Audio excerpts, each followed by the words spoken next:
कल हमने सीरीज देख लिया था, है ना। आज हमें पांडास का डेटा फ्रेम देखना है। और डेटा फ्रेम मैंने बताया था कि ये 2D होता है ना। तो आज हमें देखना है कि नमपाई में जो हमने 2D एरे बनाया था और पांडाज में जो डेटा फ्रेम हम बनाएंगे, दोनों में मेजर मेजर डिफरेंस क्या है ना। तो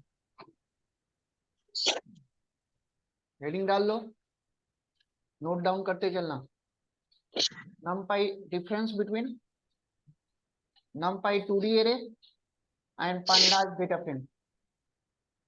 हेडिंग डालो, difference between numpy 2D array and pandas data frame.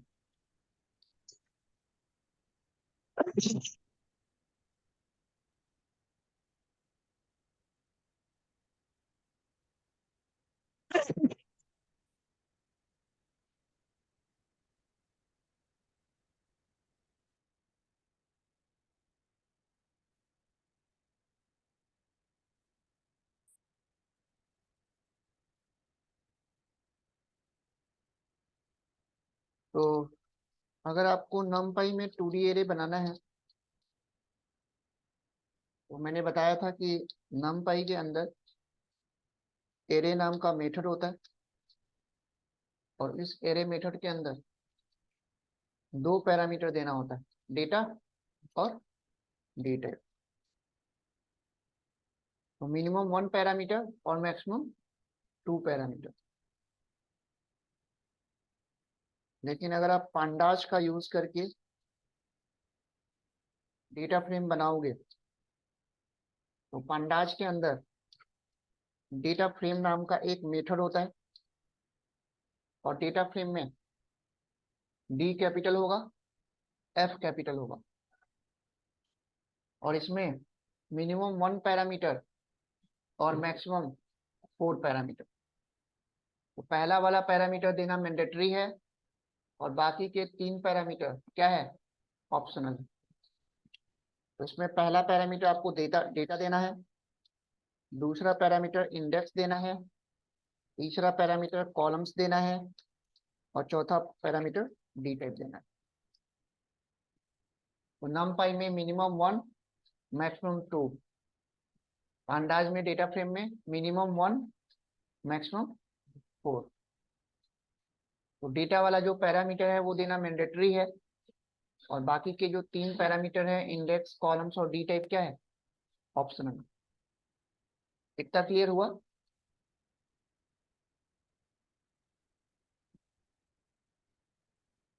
यहाँ तक बात सबको समझ में आ गई? कोई डाउट?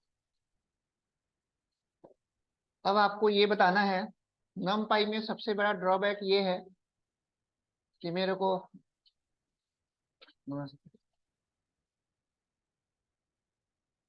नमपाई में हम जब 2D एरे बनाते थे तो वो रो एंड कॉलम में डिवाइड होता था।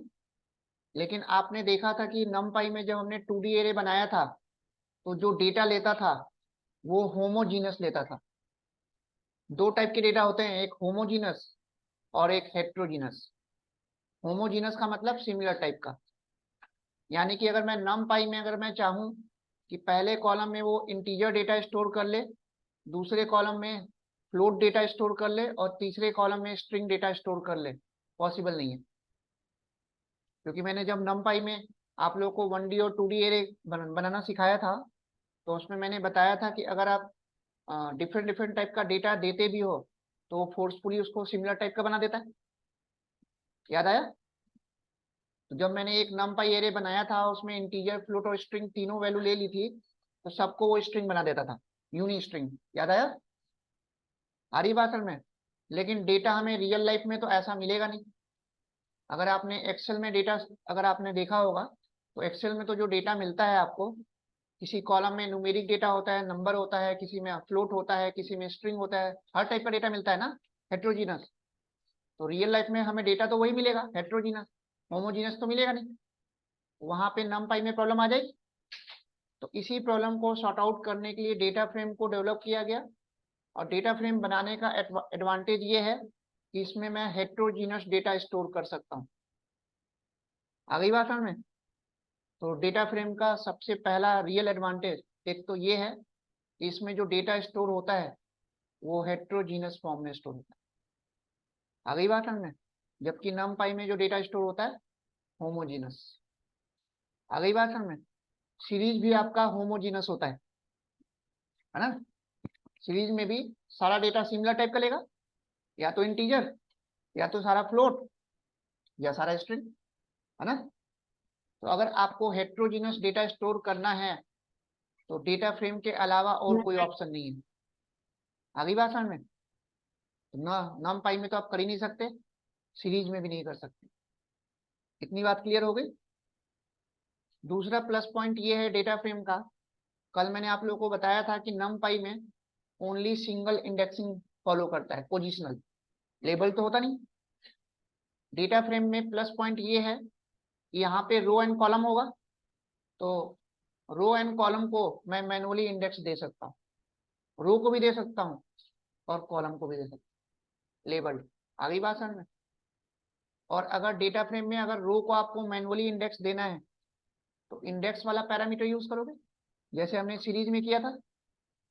और डेटा फ्रेम में अगर कॉलम्स को मैनुअली इंडेक्स देना है तो कौन सा पैरामीटर यूज करोगे? कॉलम्स। तो इसीलिए ये एक एक्स्ट्रा पैरामीटर इसमें ऐड हो गया, कॉलम्स का। सीरीज में तो डेटा इंडेक्स और डी टाइप तो था ही, तो वही वाला कॉन्सेप्ट यहाँ पे भी है। एक एक्स्ट्रा पैरामीटर ऐड इसलिए हुआ क्योंकि इसमें रो एंड कॉलम का कॉन्सेप्ट होता है, और सीरीज में रो एंड कॉलम होता नहीं है, वेक्टर होता है वो, है ना? इतनी बात समझ में आ गई? तो यानी कि जब आप डेटा फ्रेम बनाओगे तो चारों पैरामीटर का यूज क्लियर हो गया। डेटा, जिसमें डेटा जी आप दोगे, इंडेक्स में रो की आप मैनुअली इंडेक्स दोगे, कॉलम्स का मतलब आप कॉलम को मैनुअली इंडेक्स अगर दोगे, देना चाहो तो दो, नहीं देना चाहो तो मत दो। नहीं दोगे तो बाय डिफॉल्ट वो पोजिशनल ले लेगा, फॉरवर्ड और बैकवर्ड, फॉरवर्ड 0 से और बैकवर्ड -1 से, है ना?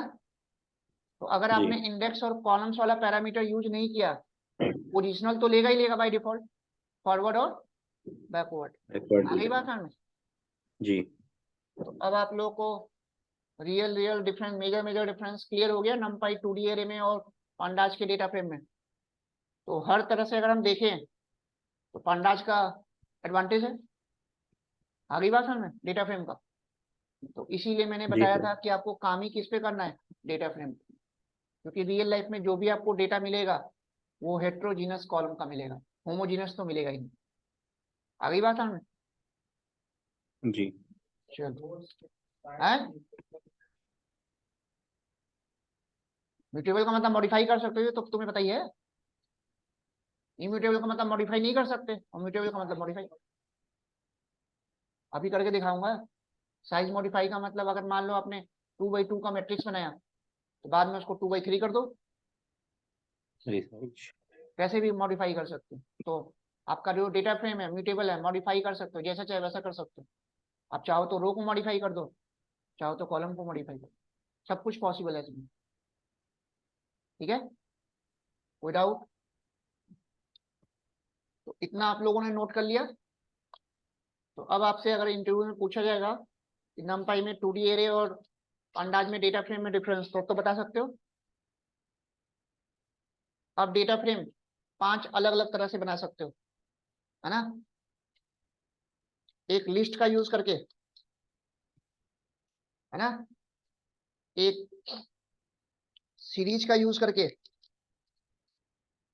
एक नमपाई एरे का यूज करके।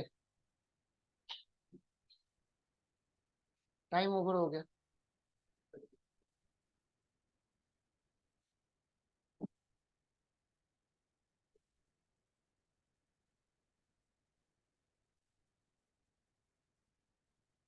List, series, नमपाई array, dictionary.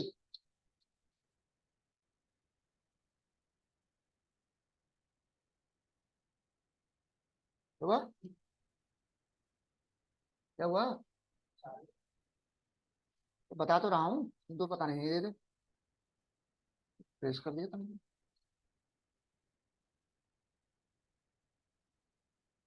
तो 5 तरह से जो है आप बना सकते हो।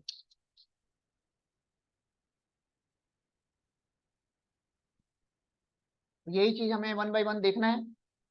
फिर इसके बाद वही वाला कॉन्सेप्ट फिर आ जाएगा, इंडेक्सिंग स्लाइसिंग।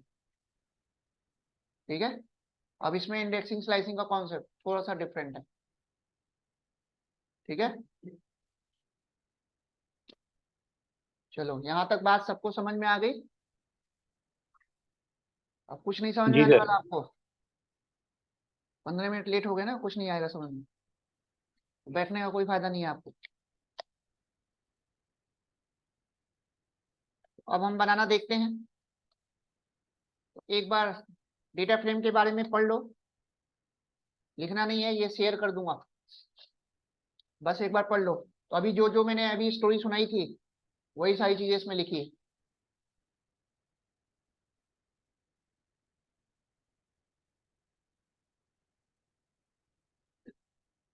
तो आपका data frame labelled heterogeneous data type होता है ना। तो इसका प्लस पॉइंट ये है कि आप इन रो को भी आप मैनुअल इंडेक्स दे सकते हो और कॉलम को भी मैनुअल इंडेक्स दे सकते हो। क्लियर। और अभी मैंने बताया कि डेटा फ्रेम में 4 पैरामीटर होता है और डेटा फ्रेम आप 5 तरह से बना सकते हो। यहाँ तक बात सबको समझ में आ गई। एग्जाम्पल देखें, शुभम कोई डाउट यहाँ तक? नहीं सर, नहीं। तो डेटा फ्रेम पे आप लोग को थोड़ा ज्यादा प्रैक्टिस करना है क्योंकि काम ही इसी पे करना है, चाहे मशीन लर्निंग हो चाहे वो डेटा एनालिसिस।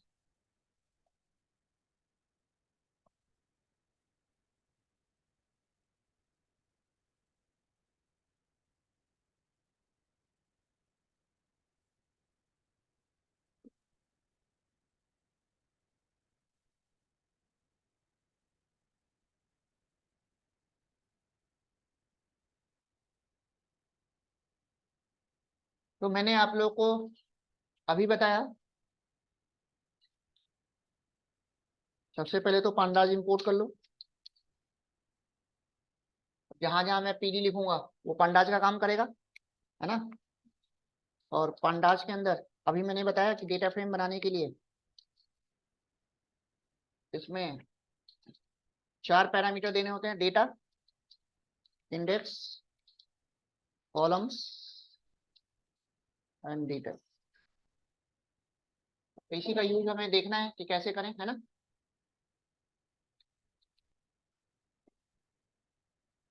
और अभी मैंने आपको बताया कि डेटा फ्रेम हम 5 तरह से बना सकते हैं, लिस्ट का यूज करके, सीरीज का यूज करके, नमपाई एरे का यूज करके, डेटा फ्रेम का यूज करके, और है ना डिक्शनरी का यूज करके। तो देखें, तो सबसे पहले मैं लिस्ट का यूज करके डेटा फ्रेम बनाने बता रहा हूँ, ठीक है।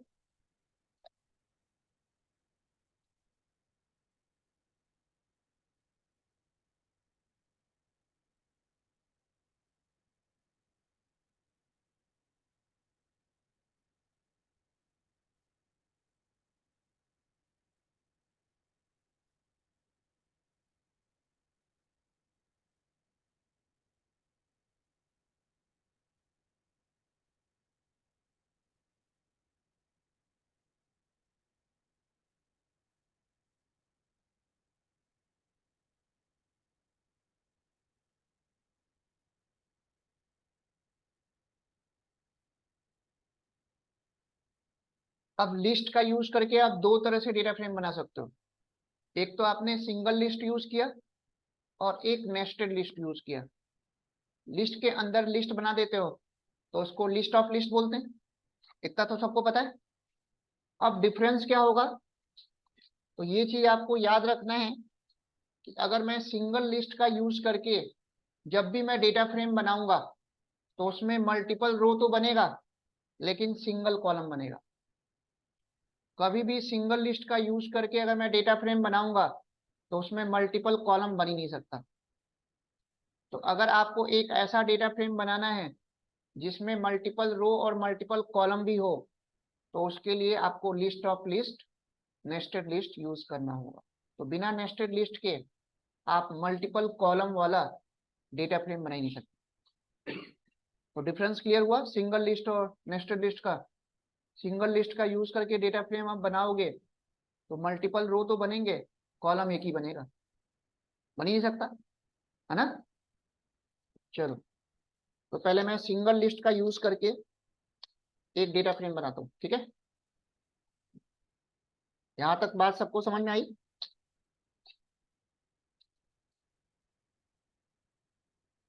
सपोज मैंने ये एक सिंगल लिस्ट ले लिया,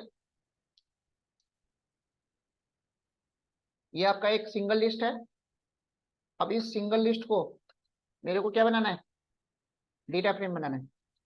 तो डेटा फ्रेम बनाने के लिए मैंने pd डॉट डेटा फ्रेम किया, और अभी मैंने इसमें बस सिंगल पैरामीटर पास किया, डेटा। अब जैसे मैं इसको डिस्प्ले करूंगा तो इसमें कितने रो और कितने कॉलम बनेंगे दीपक? सर 4 रो 1 कॉलम।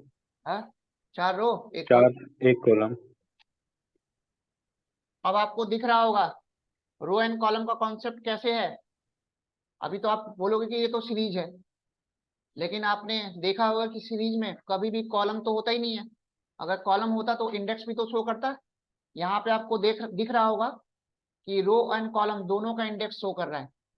तो इसलिए ये क्या है, 2D है। आ गई बात हमने। तो बाय डिफॉल्ट हमने इंडेक्स तो दिया नहीं, तो बाय डिफॉल्ट इसने इंडेक्स क्या ले लिया, पोजिशनल ले लिया। तो कॉलम का जो इंडेक्स होगा पोजिशनल, या तो 0 होगा या तो -1 होगा, है ना।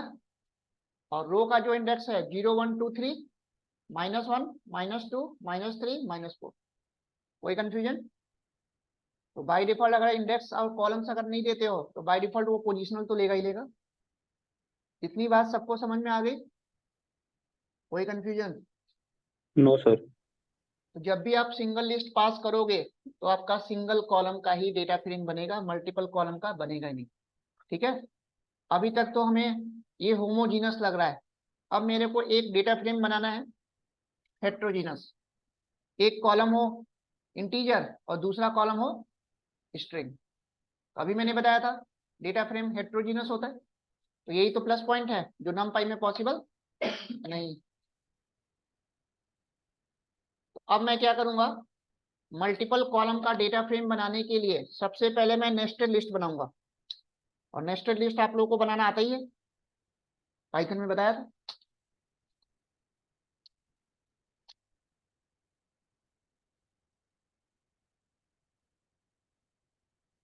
तो बना लो।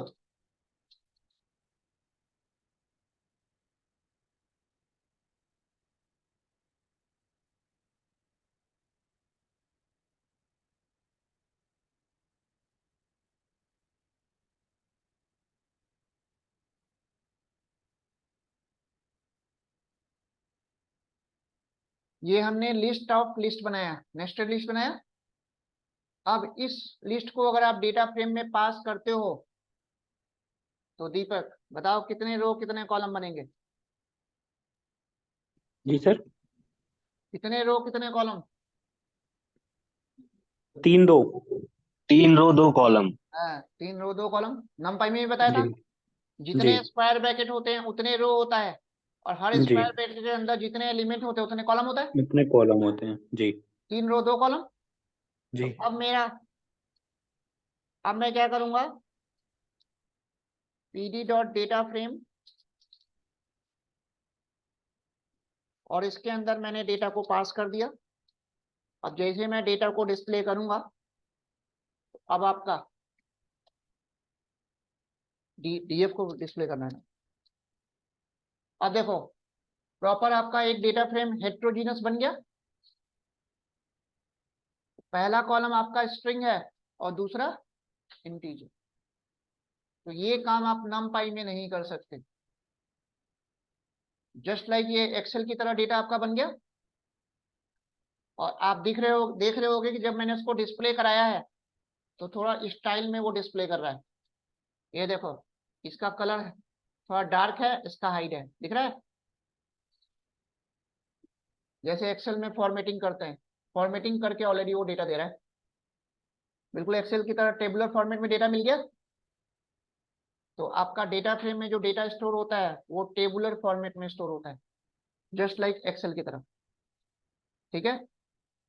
अब मैं चाहता हूं कि यहाँ पे जो रो और कॉलम का जो इंडेक्स है वो मैं मैनुअली देना चाहता हूँ। मैं चाहता हूँ कि यहाँ पे जो पहला वाला कॉलम जो 0 है उसकी जगह पे उसका हेडर नेम आए नेम। नेम है ना? ठीक है।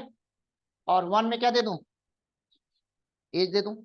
आ रही बात समझ में? कुछ ऐसा करना है मेरे को, तब तो मेरा डेटा प्रॉपर होगा।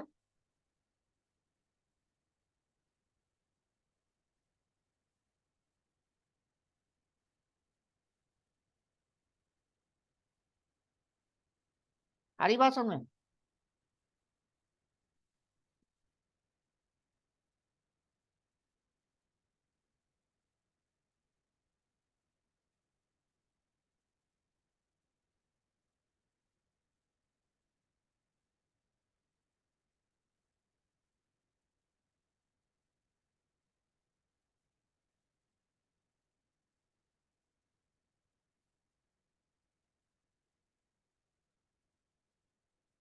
इतना क्लियर हो गया सबको?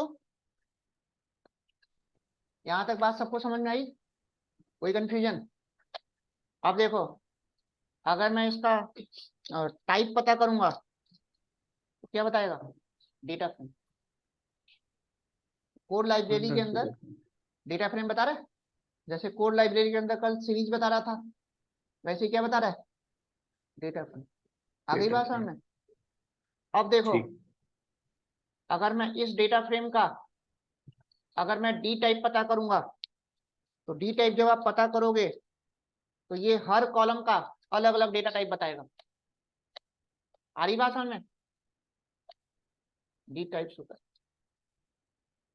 तो अब देखो, हमेशा आप एक चीज याद रखना कि डेटा फ्रेम में जो भी कॉलम में डेटा स्ट्रिंग के फॉर्म में होगा हमेशा उसको वो ऑब्जेक्ट बताता है।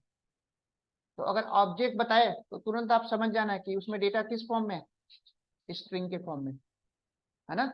और अगर इंटीजर होगा तो इंटीजर बताएगा, फ्लोट होगा तो फ्लोट बताएगा। इतनी बात सबको समझ में आ गई? तो अब इसमें जब आप डी टाइप्स यूज करोगे ना तो जितने भी कॉलम होगा हर कॉलम का वो डेटा टाइप बताएगा।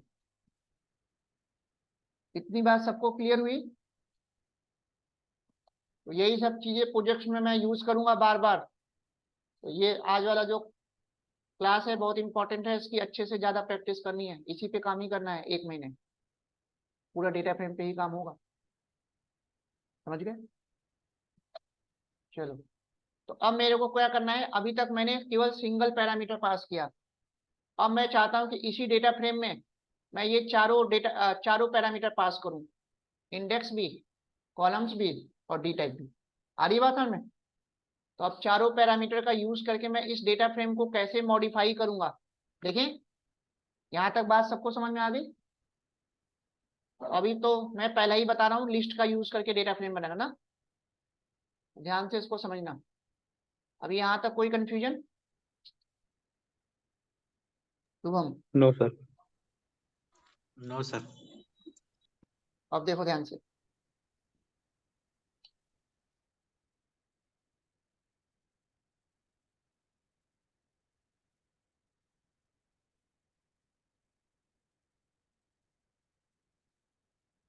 तो हमारे पास कुछ लिस्ट ये था। अब इसी लिस्ट को मेरे को मॉडिफाई करके डेटा फ्रेम में सारे पैरामीटर्स यूज करने हैं। तो कैसे करूंगा देखते जाओ। PD dot data frame. तो पहले पैरामीटर में मैंने डेटा पास कर दिया और दूसरे पैरामीटर में मैं इंडेक्स पास करूंगा। और मैं क्या करूंगा, अब आपको पता है कि इसमें 3 रो है ना, तो तीनों रो के लिए मैं अलग अलग इंडेक्स दे दूंगा। तो मैंने कुछ अलग अलग इंडेक्सिंग दे दी। emp1 पहले के लिए दे दिया, emp2 एम्प्लॉय 2, एम्प्लॉय 3। तो पहले जो इंडेक्स 0 1 2 आ रहा था, अब आपका रो का इंडेक्स क्या आ जाएगा? emp1, emp2 और emp3। तो अब ये मत समझना कि वो पोजिशनल खत्म हो गया। 0 1 2 3, 0 1 2 और -1 -2 -3 तो रहेगा ही रहेगा, लेबल्ड भी रहेगा। इतनी बात सबको समझ में आई? चलो, फिर कॉमा। अब मैंने कॉलम्स वाला भी पैरामीटर दे दिया। अब कॉलम्स में पहले कॉलम का मैंने इंडेक्स दे दिया नेम और दूसरे कॉलम का इंडेक्स दे दिया एज। तो अब आप लोग को तीनों पैरामीटर का यूज समझ में आया। अब मैं डी टाइप में क्या करता हूं, फ्लोट दे देता हूं।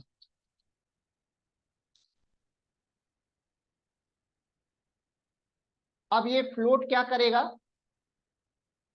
जो भी आपका कॉलम स्ट्रिंग में होगा उसको तो फ्लोट करेगा नहीं, जो जो कॉलम उसको इंटीजर वाला मिलेगा उसको फ्लोट में कन्वर्ट कर देगा।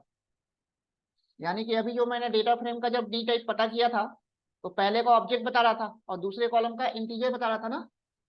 अब जब मैं डी टाइप पता करूंगा तो पहले का तो ऑब्जेक्ट ही बताएगा और दूसरे का फ्लोट 64। अब आप लोग को चारों पैरामीटर का यूज समझ में आ गया, बना लो। दीपक यहाँ तक बात समझ में आ गई? जी सर। सर स्ट्रिंग में नहीं करता, जो भी इंटीजर में मिलता है उसको चेंज कर देता है ना? हाँ जी, हाँ जी। ओके। ये वार्निंग आ रहा है तो इससे वार्निंग से कंफ्यूज मत होना। वो बोल रहा है कि फ्लोट 64 देना है।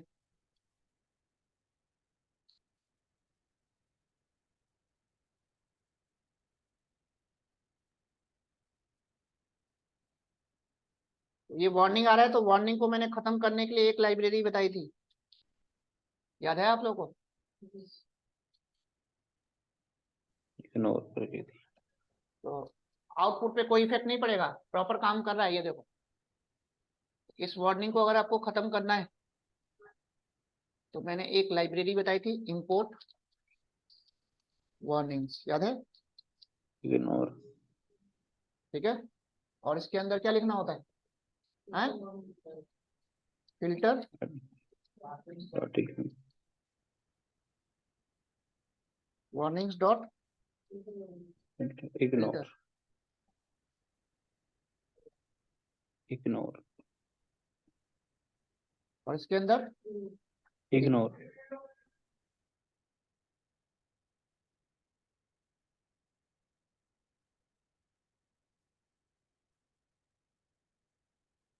है,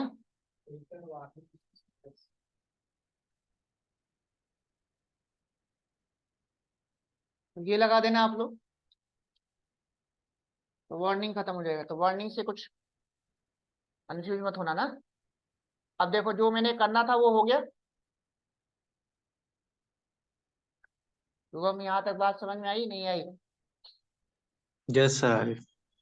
तो बिल्कुल आपका एक्सेल की तरह डेटा बन गया, ये बिल्कुल प्रॉपर।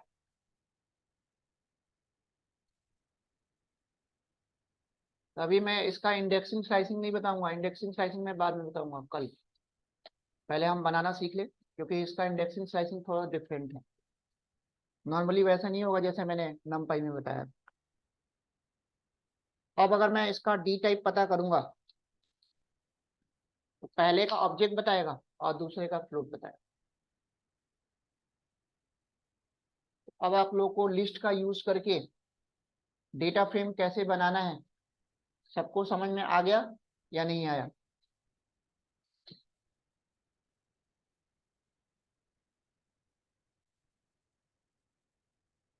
यहाँ तक कोई कंफ्यूजन? तो एक सिंगल लिस्ट का और एक नेस्टेड लिस्ट का यूज करके कैसे कैसे आपको डेटा फ्रेम बनाना है, चीजें समझ में आ गई आप लोग को? हाँ?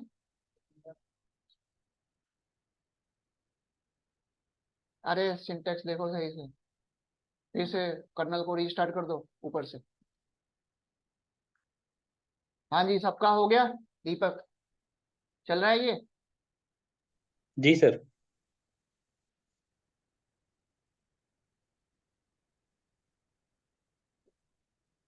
सिंटेक्स देखो सही सही, सिंटेक्स सही नहीं करोगे तो एरर तो आएगा ही आएगा। इधर दिखाओ।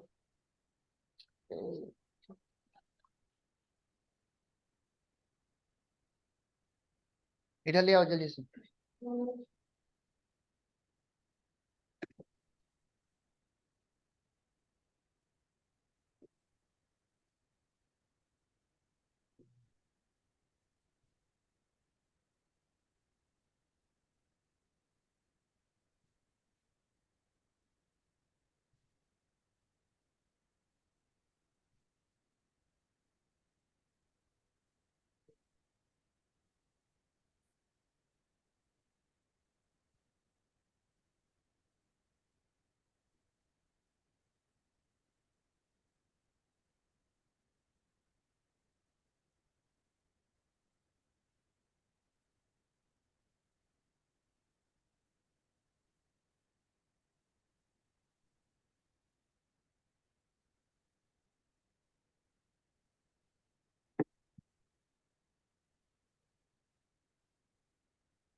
सबका हो गया या नहीं हुआ? शुभम चल रहा है तुम्हारा? यस सर, मेरा चल रहा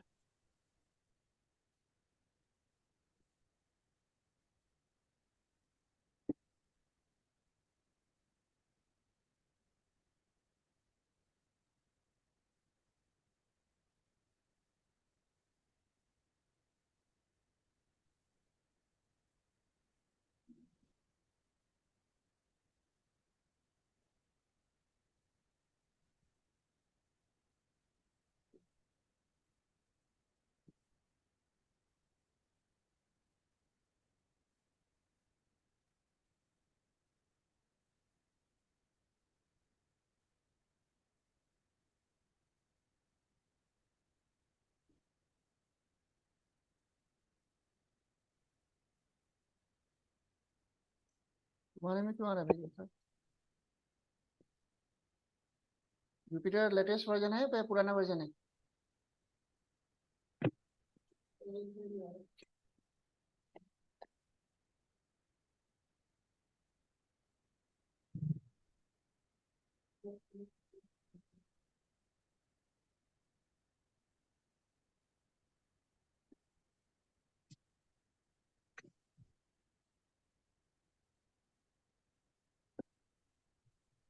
ऐसा होगा नहीं।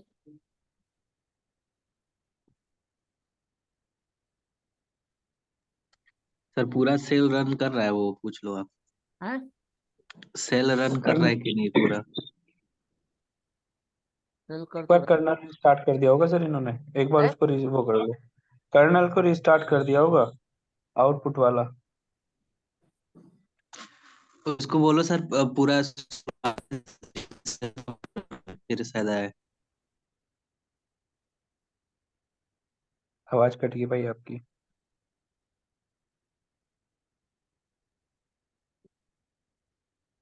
और किसके किसके में दिक्कत आ रही है? चल रहा है? ये सबके में चल रहा है, एक ही दो में क्यों दिक्कत आ रही है? पुराना आप लोगों ने जुपिटर तो नहीं है आपका? लेटेस्ट वर्जन है कि नहीं जुपिटर का?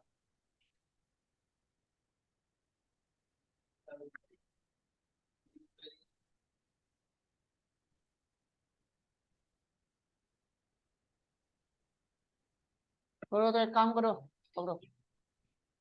नहीं चल रहा तो उसमें डी टाइप मत दो, छोटो हटाओ। जिसका जिसका नहीं चल रहा है डी टाइप मत दो। दूसरे तरीके से बता दूंगा। आपका काम तो बस यही करना था ना, एज वाले कॉलम में इंटीजर्स को फ्लोट बनाना है। तो अनदर वे बता दूंगा, जिसके में नहीं चल रहा है ये डी टाइप हटा दो। डी टाइप फ्लोट हटा दो, चल जाएगा। जिसके में दिक्कत आ रही है ऐसा वैसे आना तो नहीं चाहिए, पता नहीं क्यों आ रहा है आप लोग। तो इतना समझ में आ गया आप लोग को? चलो आगे देखो। तो जिसके जिसके में प्रॉब्लम आ रही है ये डी टाइप वाला हटा देना, है ना।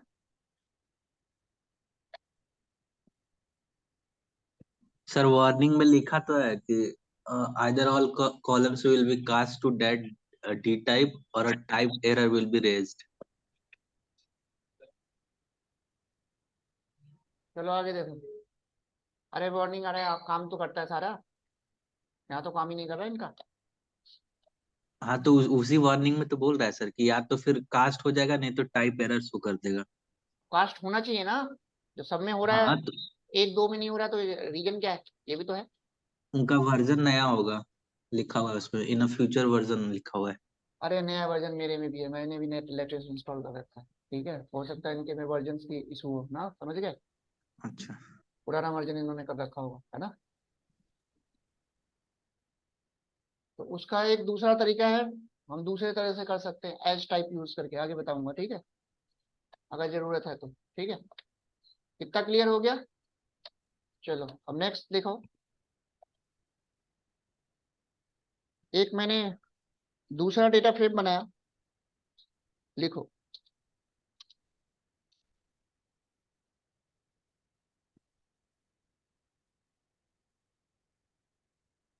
डायरेक्ट मैंने इसी में लिस्ट पास कर दिया, ऐसा भी तो कर सकते हैं।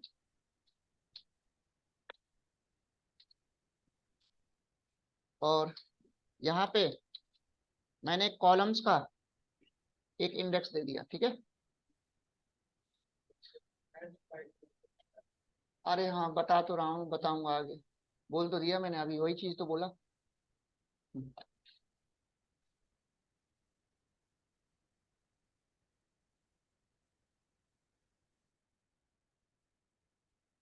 तो ये मैंने एक डेटा फ्रेम बनाया सिंगल लिस्ट का यूज करके, ठीक है, जिसमें आपके पास 5 रो है और सिंगल कॉलम है। यहाँ तक क्लियर? 5 रो है और एक कॉलम है, ठीक है। अब मेरे को करना ये है, इस डेटा फ्रेम को मेरे को सीरीज में कन्वर्ट करना है, नमपाई एरे में कन्वर्ट करना है, लिस्ट में कन्वर्ट करना है, डिक्शनरी में कन्वर्ट करना है। तो हमने लिस्ट का यूज करके डेटा फ्रेम तो बनाना सीख लिया। अब मेरे को डेटा फ्रेम को वापस उल्टा, तो अब हेडिंग डालो, how to convert data frame to list numpy array series,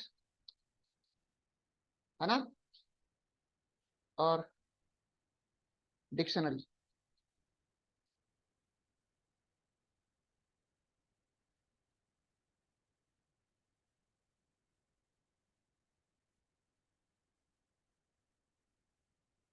तो जो हमारे पास डेटा फ्रेम है, अब उस डेटा फ्रेम को मेरे को सीरीज बनाना है, लिस्ट बनाना है, numpy एरे बनाना है और डिक्शनरी बनाना है। अभी मैं डी का टाइप पता करूंगा तो क्या आएगा, डेटा फ्रेम आएगा। यहां तक बात समझ में आ गई? अब एक कॉन्सेप्ट आप हमेशा याद रखना कि जब भी आप डेटा फ्रेम को सीरीज में कन्वर्ट करोगे तो उसके लिए कंडीशन ये है कि आपका डेटा फ्रेम सिंगल कॉलम का होना चाहिए।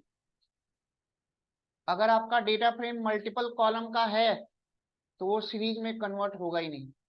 क्यों? क्योंकि सीरीज में रो एंड कॉलम का कॉन्सेप्ट होता ही नहीं। उसके लिए कंडीशन क्या है, सिंगल कॉलम का होना चाहिए।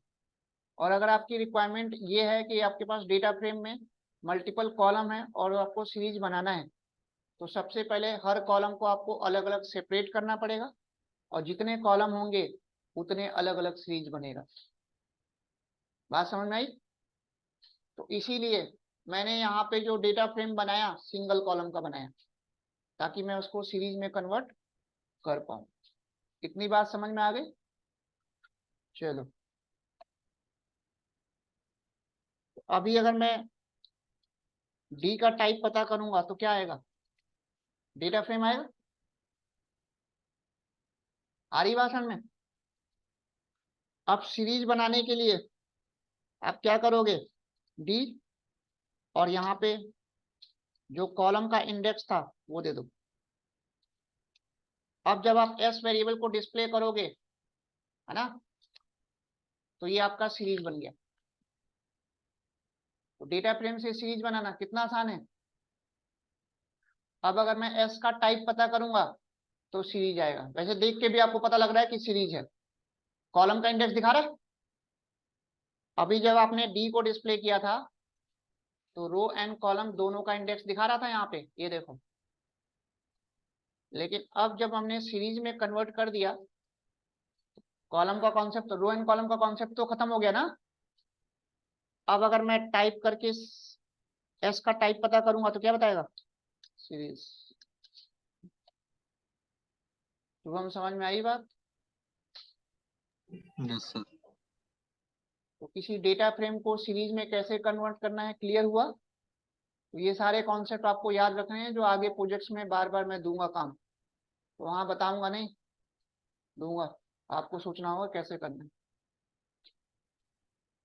तो ये सब जो कॉन्सेप्ट मैं बता रहा हूँ प्रोजेक्ट्स में बहुत ज्यादा आने वाला, प्रैक्टिस रहेगा तभी कर पाओगे। सिंटेक्स बस याद रखना है, कुछ है नहीं इसमें।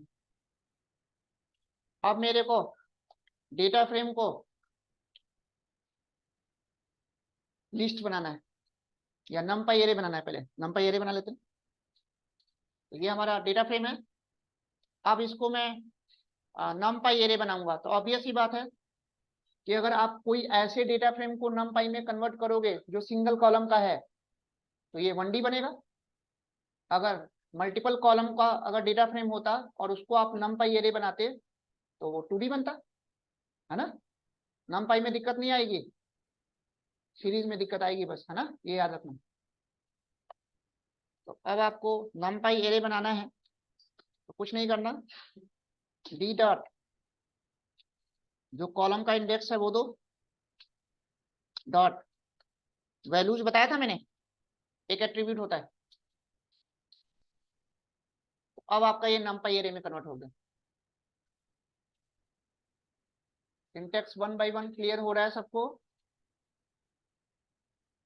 अब इसका टाइप तो हमें पता करने की जरूरत नहीं है, देख के पता लग रहा है numpy है ना, 1D है, तो इसका एंडिम पता करोगे 1 आएगा, देख के ही पता लग रहा है सिंगल स्क्वायर ब्रैकेट के अंदर है तो 1D है।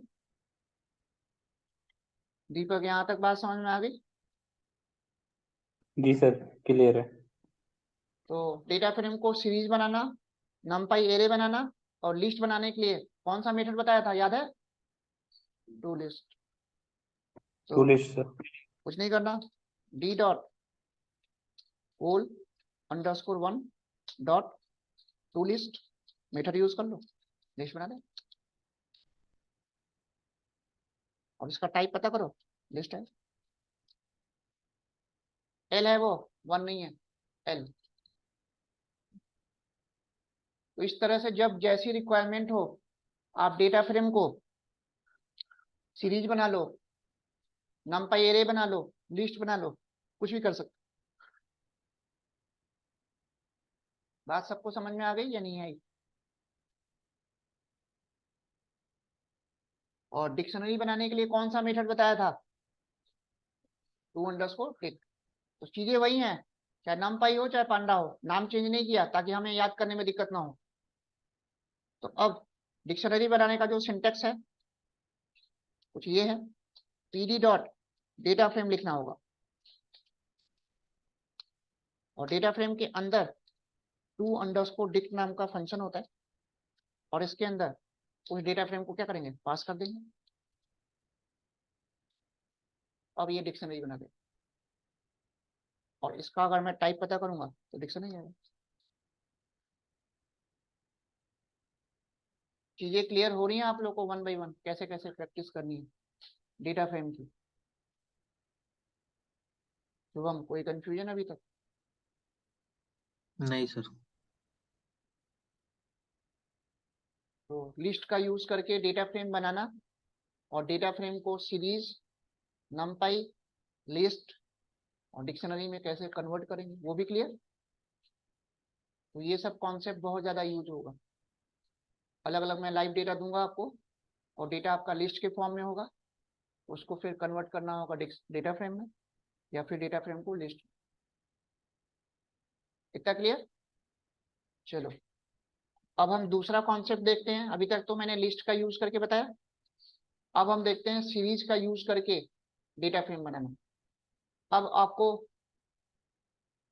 हमेशा याद रखना है कि जब भी आप सीरीज का यूज करके डेटा फ्रेम बनाओगे हमेशा वो सिंगल कॉलम का बनेगा, मल्टीपल कॉलम का बन ही नहीं सकता। तो आप चाहो कि मैं सीरीज का यूज करके एक डेटा फ्रेम बनाऊं और वो मल्टीपल कॉलम का बने, पॉसिबल ही नहीं। तो मल्टीपल कॉलम का अगर आपको हेट्रोजीनियस अगर डेटा फ्रेम बनाना है तो उसके लिए या तो आपको लिस्ट यूज करना है या फिर numpy एरे यूज करना है या फिर डिक्शनरी। सीरीज का यूज करके नहीं कर सकते, सीरीज जब भी बनेगा सिंगल कॉलम, है ना। तो देखिए, चलो इतना हो गया सबका। तो अब हेडिंग डालो, second, how to create data frame using series.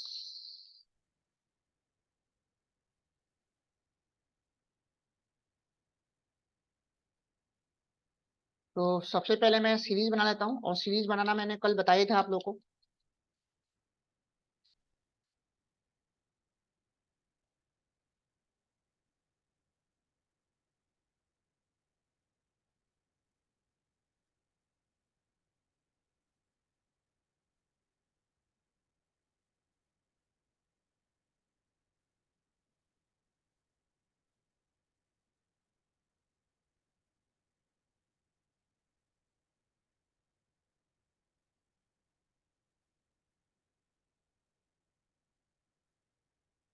ये आपका सीरीज है,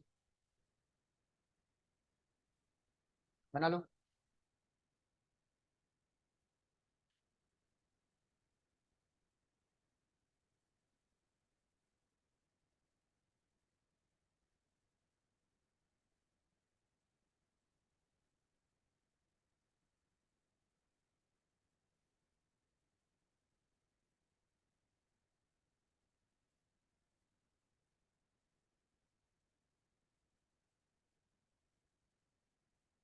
यहाँ तक कॉन्सेप्ट समझ में आया? अब मैं क्या करूंगा, कुछ नहीं करूंगा, डेटा फ्रेम जब बनाऊंगा तो उसमें ये सीरीज को पास कर दूंगा। तो pd डॉट डेटा फ्रेम, और डेटा फ्रेम में इस सीरीज को पास कर दूंगा, है ना। अब आपका ये डेटा फ्रेम बन गया। तो सीरीज का जो इंडेक्स था वो इंडेक्स बन गया। अगर यहाँ पे आप कॉलम का भी इंडेक्स देना चाहते हो तो कॉलम्स यूज करके कॉलम्स का इंडेक्स दे दो। सारी बात है ना।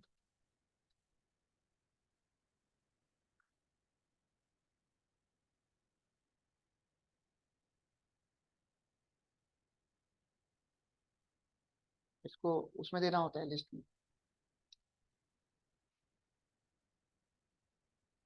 इतनी बात समझ में आई? और अब इसका टाइप पता करोगे तो क्या आएगा, डेटा फ्रेम आएगा। तो सीरीज से डेटा फ्रेम बनाना क्लियर है?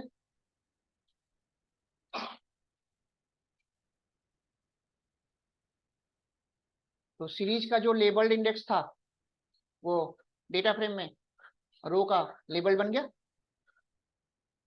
कोई कंफ्यूजन? दीपक हो गया यहाँ तक? एक मिनट सर। अब अगर मैं डीएफ का टाइप पता करूंगा तो क्या आएगा, डेटा फ्रेम।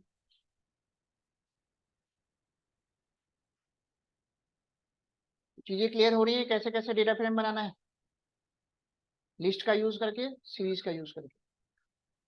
अब हमें नमपाई एरे का यूज करके बनाना है ना।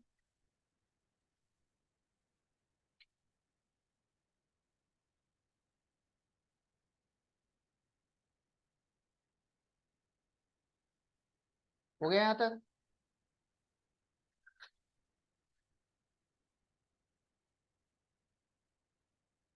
हाँ जी, यहाँ तक हो गया सबका? दीपक? जी सर, जी सर। नेक्स्ट लिखो, how to create data frame using numpy array।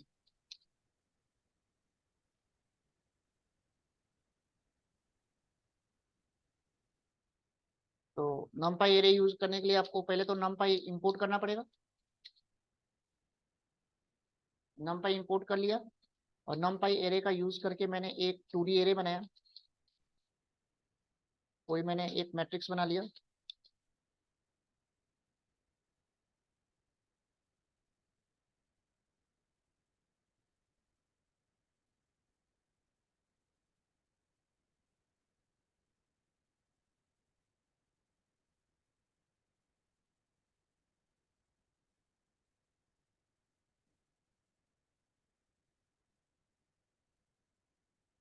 इसमें कितने रो कितने कॉलम बनेंगे?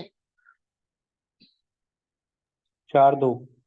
4 रो 2 कॉलम। तो इसका मतलब अब जब मैं इसको डेटा फ्रेम में पास करूंगा तो वहां पे भी 4 रो और आपको 2 कॉलम बनेगा। तो numpy से हम ना मल्टीपल रो और मल्टीपल कॉलम का बना सकते हैं ना। तो सबसे पहले हमने numpy एरे से एक 2 डायमेंशनल एरे बनाया 4x2 का। अब मैंने क्या किया, इसको डेटा फ्रेम में पास कर दिया। इजी है।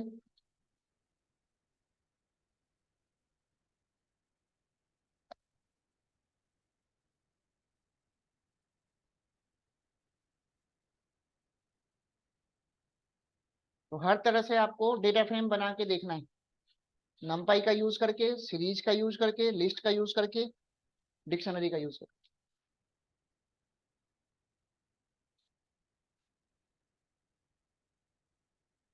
तो हम यहाँ तक कोई डाउट? No sir. अब यहाँ पे डेटा फ्रेम में आप इंडेक्स और कॉलम्स पैरामीटर यूज करके, है ना, डी टाइप पैरामीटर यूज करके कुछ भी चेंज कर सकते हो। अब मैं यहाँ पे डी टाइप पैरामीटर यूज करूँ तो कोई एरर नहीं आएगा, मैंने इसको फ्लोट बना दिया। अब दोनों कॉलम को क्या करेगा, फ्लोट बना देगा।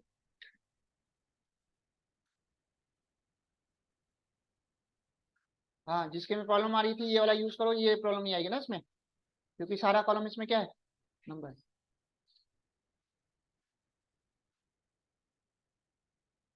बात समझ में आ गई।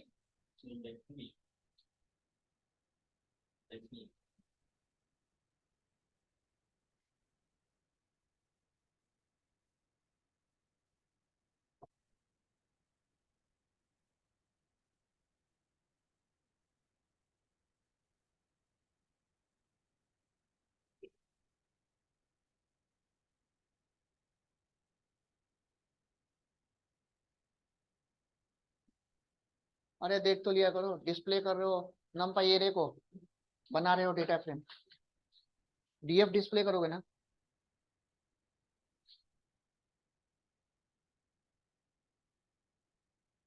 हाँ, यहाँ तक हो गया सबका, दीपक यहाँ तक हो गया।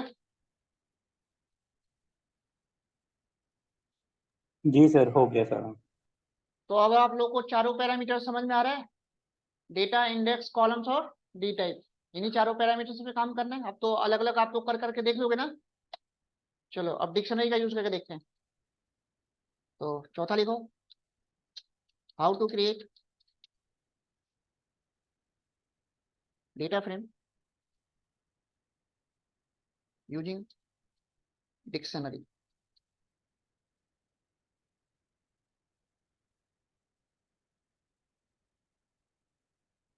ठीक है,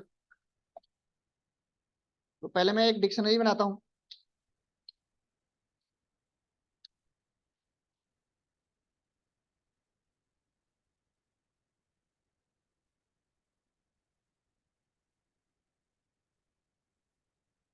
अभी लिखना मत, पहले देख लो।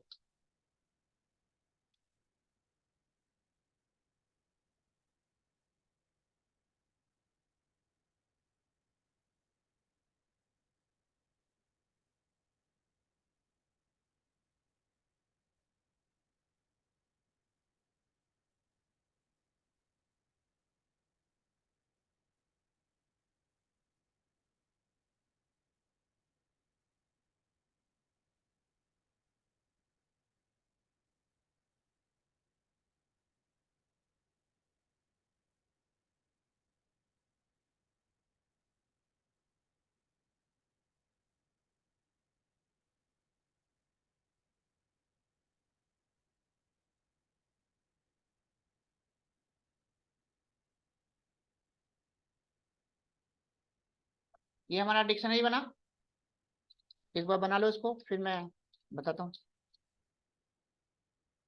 तो ये मैंने एक नेस्टेड डिक्शनरी बनाई है ना, तो वो हमारी बात समझ में। Yes, sir.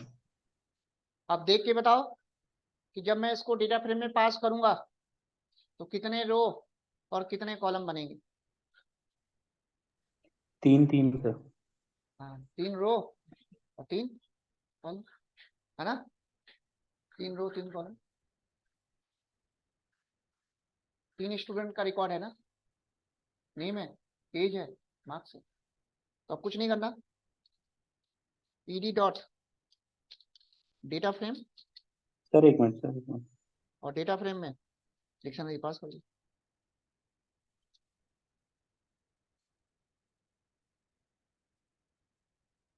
तो देखो प्रॉपर फॉर्मेट में ले रहा है।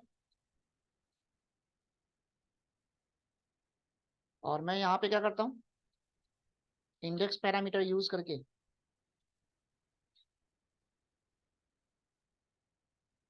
स्टूडेंट 1,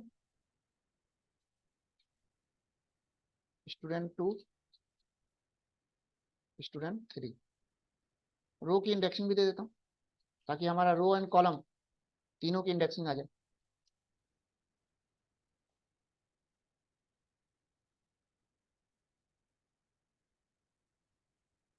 अब आप लोगों को कॉन्सेप्ट थोड़ा थोड़ा समझ में आ रहा होगा कि डेटा फ्रेम कैसे कैसे बनाना है। तो आज आप लोगों को ये सारी प्रैक्टिस करनी है। हर तरह से डेटा फ्रेम बनाना आना चाहिए।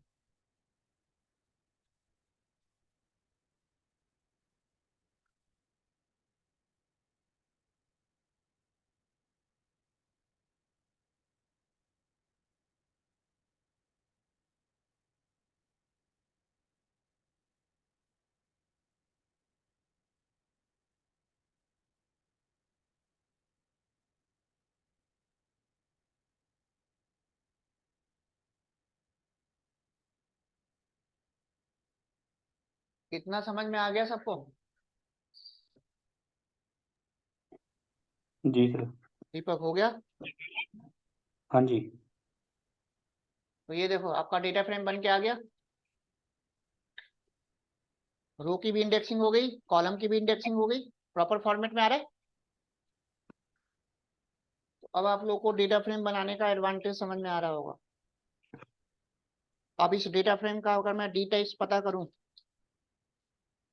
तो पहले कॉलम का ऑब्जेक्ट बताएगा और बाकी दोनों कॉलम का क्या बताएगा? इंटीजर। इंटीजर।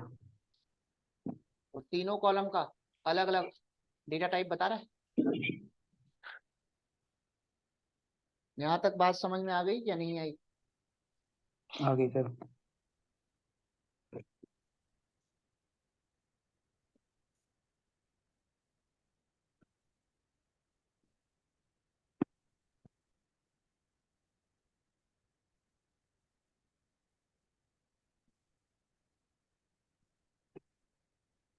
कंफ्यूजन?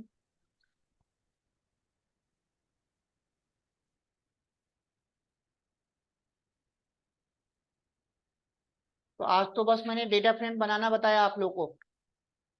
अब कल हमें इसी डेटा फ्रेम पे मैनिपुलेशंस करने सीखने हैं।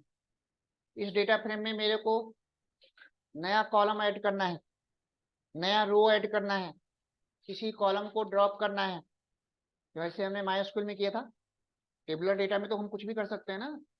तो माइस्क्यूएल में जैसे हमने रो इंसर्ट करना, कॉलम इंसर्ट करना, डिलीट करना सीखा था, वही चीज इसमें भी करना।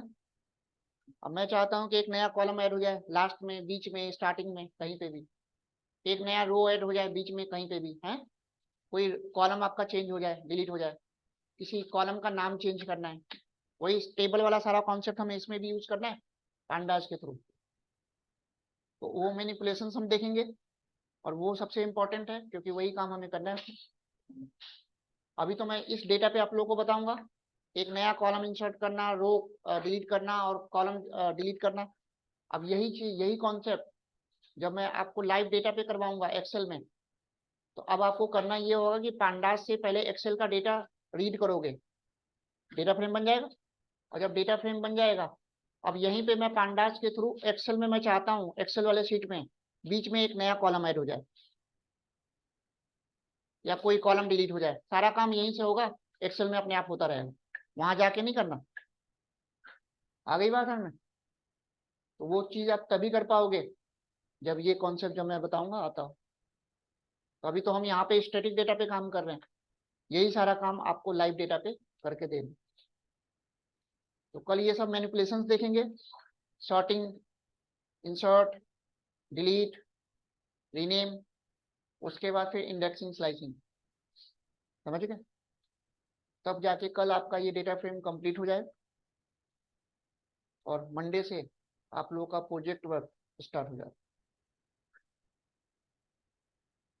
तो मंडे से इन तीनों लाइब्रेरी पे आपको काम करना है, नमपाई पे, पांडास पे और मैटप्लॉटलिब, तीनों के बारे में मैंने बता दिया। तो 3 दिन का आप लोगों के पास टाइम रहेगा, फ्राइडे, सैटरडे, संडे। जितना भी नमपाई और पांडास में मैंने बताया है पूरा प्रॉपर आप लोग को अच्छे से रिवीजन करके प्रैक्टिस करके आना। ठीक है? आ रही बात? तो अभी तक आज जो मैंने डेटा फ्रेम बताया सबको क्लियर है? करके देख लोगे? तो कल हम इसको खत्म करेंगे। ठीक है? चलो कल मिलते हैं। Thank you sir.